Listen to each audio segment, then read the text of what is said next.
The South China Sea is a vital artery for global trade, connecting the economies of Asia, Europe, and the Americas.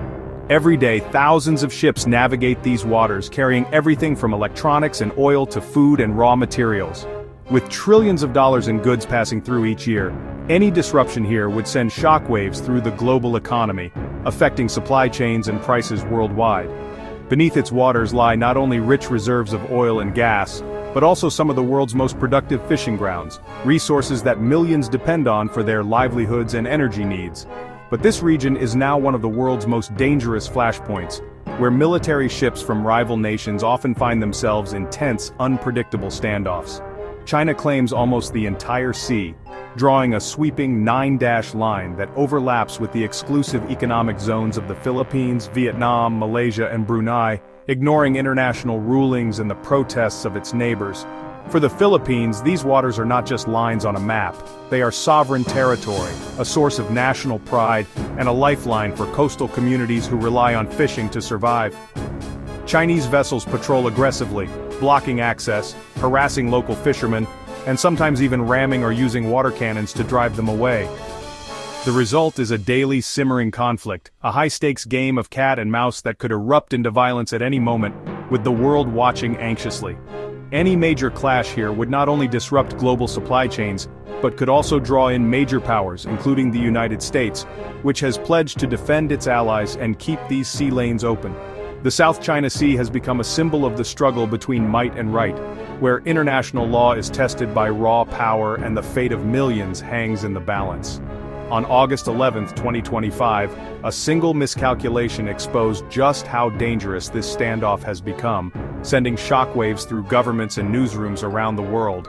In a high-stakes chase near Scarborough Shoal, two Chinese vessels collided while pursuing a lone Philippine ship, escalating tensions to a new level. The incident, caught on video and broadcast worldwide, revealed the recklessness and danger of China's increasingly aggressive strategy in these contested waters. Instead of projecting strength, China exposed its own dangerous lack of coordination and control, raising questions about who is really in command.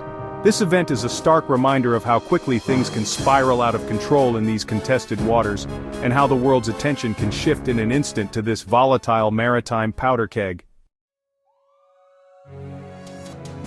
The Scarborough Shoal, a small but strategically vital reef just 140 miles from the Philippine coast, has become a flashpoint in the South China Sea. This seemingly remote outcrop is at the heart of a high-stakes contest, drawing in powerful nations and shaping the future of regional security. Since 2012, the shoal has been under constant Chinese control, with Beijing's Coast Guard and Navy maintaining a near-permanent presence. Their patrols are a daily reminder of China's determination to assert its claim, despite international protests and legal challenges. On August 11, 2025, the Philippine Coast Guard's BRP Suluan set out on a humanitarian mission, aiming to deliver supplies and support to Filipino fishermen who depend on these waters for their livelihoods. The mission was peaceful, but the stakes were anything but low.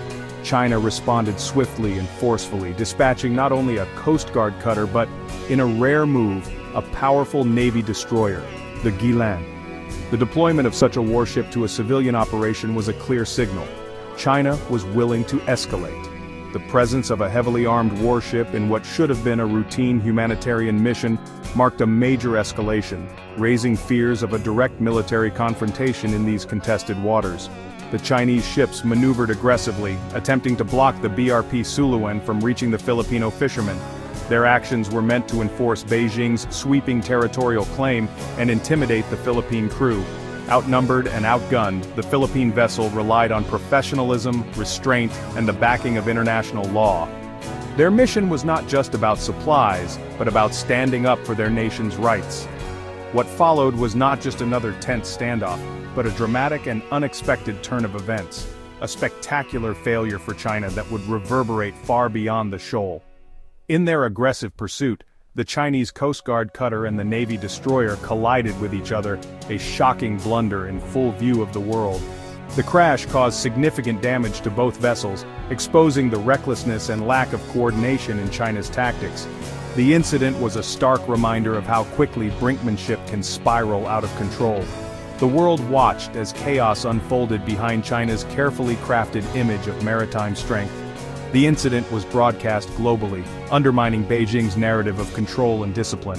Instead of intimidating the Philippines, China found itself embarrassed on the global stage, its miscalculation making headlines and fueling international criticism. The incident revealed the real dangers of escalating force in contested waters, where a single misstep can have far-reaching consequences for peace and stability. It was a public display of incompetence, not dominance, a moment that shattered the illusion of invincibility.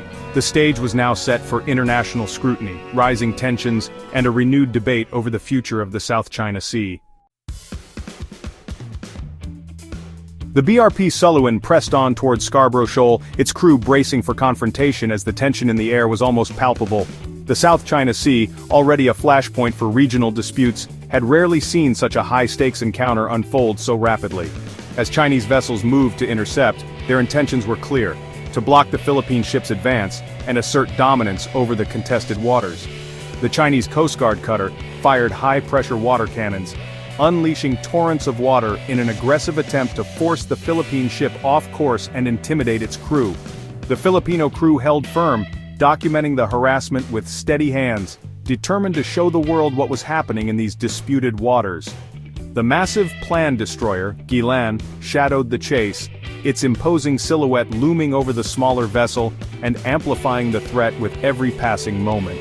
China attempted a sandwich maneuver, boxing in the smaller vessel from multiple sides, leaving the BRP Suluan with almost no room to maneuver. In the chaos, the Coast Guard cutter made a sharp, uncoordinated turn, right into the path of the destroyer as alarms blared and crew members shouted warnings. The cutter slammed bow first into the Gilan's steel hull, the sound of metal on metal echoing across the waves in a moment of sheer panic. The impact was severe, crumpling the cutter's bow and leaving it crippled, its forward section twisted and battered by the force of the collision.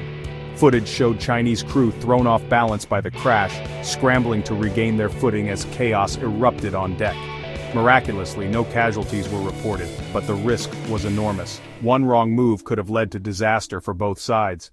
The Philippine crew captured the aftermath, as their pursuers were left disabled, and the once threatening Chinese ships now drifted, damaged and disorganized.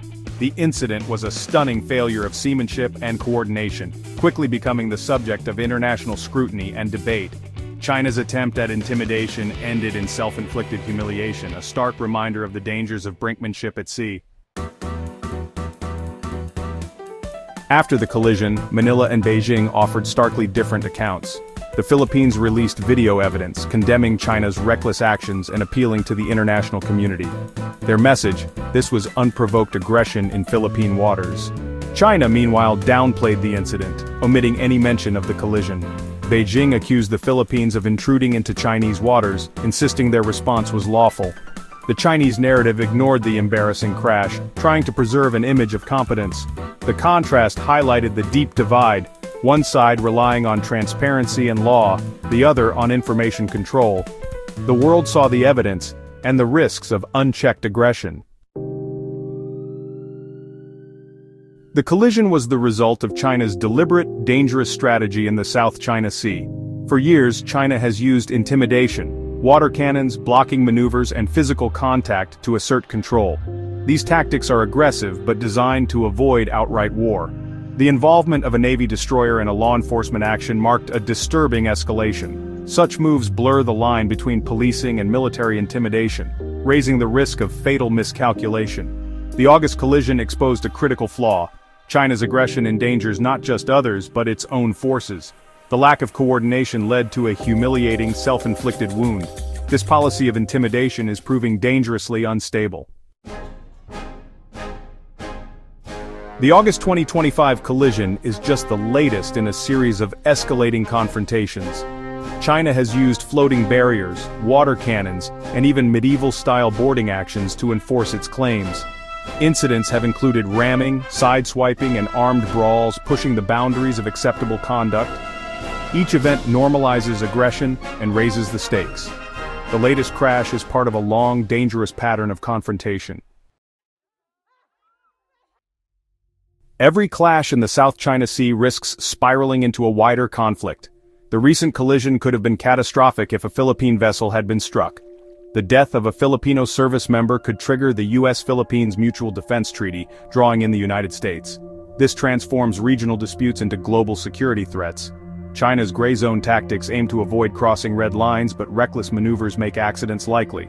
The Philippines under President Marcos Jr. is standing firm, while the U.S. increases its presence.